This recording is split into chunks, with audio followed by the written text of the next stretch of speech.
Во овој период од годината температурите се исклучително ниски, па многу често се случува, како велат, да изземнеме, да ни студи, да ни се студени и нозете, а велат дека уринарните инфекции се јавуваат меѓу другото како последица токму и на тој студ, па претпоставувам дека навистина е голем бројот на луѓето кои што во зима имаат проблем со уринарните инфекции. Што може и што треба да се користи за да се превенираат или да се санираат ако веќе се појават ваквите проблеми? Да, добро рековте дека главно уринарните инфекции можат да дојдат и од студени нозе. Во принцип можете да имате уринарна инфекција и преку лето ако седите со мокри купачи, особено. Има некои луѓе можат со часови да бидат во мокри купачи, да седат на ладно, меѓутоа има некои на кои што и 2 минути може да им направат проблем. За зимата тоа е поизразено, едно стоење на плочки без чорапи или без влечки или излегување на ладно со неадекватни обувки, например само со патики, лесни, потенки чорапи, без да се облечат потопли пантолони, може да предизвика уринарна инфекција. Доста се чести уринарните инфекции, особено ешерихијата е проблем, тоа е и како бактериско заболување, значи мал цистит, мало воспаление на бешиката, веднаш се накалемува ешерихијата, штом ќе најде територија каде што веќе е ослабнат имунитетот. Жените главно патат повеќе имаат такви проблеми и дечињата, кај мажите поради должината на уретрата малку е поретко ова заболување, меѓутоа и кај нив има исти такви проблеми. Има доста природни лекови во нашиот народ, популарни за ваквите уринарни инфекции. Пред да ги споменам билките, да кажам дека тие се обично и повторувачки. Сега можат да бидат и посериозни, обично се консултира лекар кога се работи за бактериски, како што е ешерихијата или за овие бубрежни посериозни заболувања, меѓутоа за оние обични уринарни инфекции, тука билките можат многу да направат, а како дополнување на терапијата можат да бидат и кај посериозните уринарни инфекции. Во нашиот народ последниве години, можеби и деценија две, брусницата е број 1. Јас лично не е мој фаворит брусницата. Јас ќе спомнам шипката, ќе спомнам мечкиното грозје што се билки кај нас, коњското опавче, кои што за мене се многу поефикасни.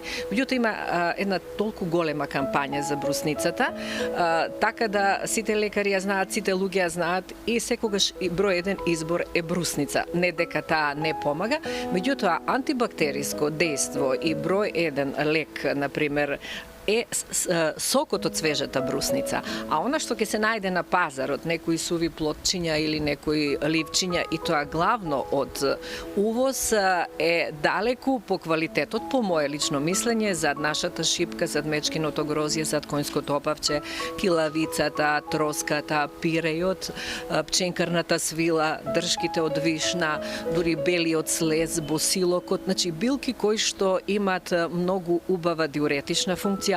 Дури не би ја мерела ни со обичниот магданос, особено свежиот магданос е многу квалитетен.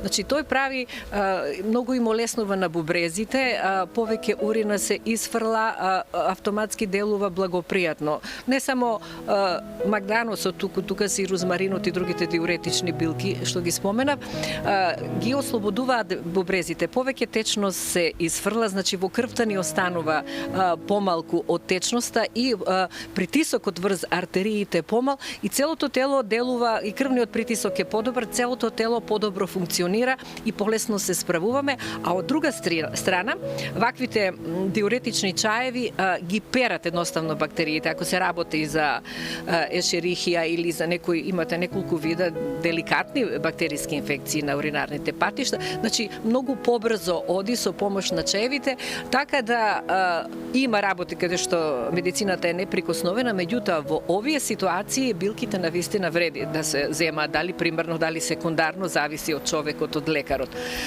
И имаат уште една друга предност овие билки, затоа што имаат како активна компонента еден широк комплексен состав. И, например, вие може да бидете резистентни на некои антибиотици, затоа што тоа се уринарните инфекции се повторувачки, постојано ешерихија, постојано леукоплазма, уреоплазма и разните бактерии, меѓутоа во случајов сликовито да кажам, не можат бактериите да се носат со билките, значи им доскокнуваат билките. Значи во една билка имате толку многу широк комплекс на активни компоненти што не можат да го фатат теркот бактериите, како да ви кажам. Во голема предност може да бидат кај некои дури и антибиотици или во комбинација со антибиотици таму кај што не помагаат. Јас би кажала во ред и брусницата ја споменавме, меѓутоа нашата подзаборавена шипка секако треба да се стави на пиедесталот кога се во прашање уринарните инфекции, но не преголема употреба, 1 до 2 чаши. Ги спомена билките, тука и мечкиното грозје, и тука треба малку да се внимава, затоа што тоа може да се употребува 7 до 10 дена, а потоа треба малку да се одмори. Тоа не оди обично во комбинација со многу витамин С, треба да се внимава, или не се дава кај луѓето што имаат деликатни проблеми со камен во жолчката. Значи таму може да се направи. Треба малку тука посериозно да се пристапи. Модрата смрека е прекрасна билка за тие уринарни инфекции. Конјското опавче е толку безбедно и за децата и возрастните, и билката Петровец, која што е смртен непријател и на ешерихијата и на многу тие такви билки, на тие такви бактерии. Реков дека во тие уринарни комбинации влегува многу е добар дури и белиот слез, текавецот, копривата секако е меѓу првите 5. Тука е и жалфијата, Петровецот, значи меѓутоа тие комбинации кај стариот увин чај што има увин е Arctostaphylos uva ursi е латинското име на мечкиното грозје. И луѓето обично го бараат како увин чај. Меѓутоа увин чај и бренд во кој што се порано во времето биле ставени некаде 6-7 билки кои што има такво диуретично и антибактериско дејство. Така да постои тука разлика. Чистиот увин, реков, се пие 7 до 10 дена, а во комбинација може и подолго. Листот од боровинка и листот од брусницата, меѓутоа од она планинската брусница. Во Македонија ви имате брусница, меѓутоа таа е на над 2000 метри на беласица. Црвена, многу квалитетна, низиниот сок е бројден, меѓутоа ја знаат 20-50 луѓе и тешко можете да дојдете до неа, тешко можете да ја наберете. Значи, нека ја пијат луѓето и брусницата, меѓутоа нека се свртат и нека проучат малку и за другите природни лекови што ги има од нашето поднебје. На нашиот човек се разбира најдобри му се билките од нашето поднебје.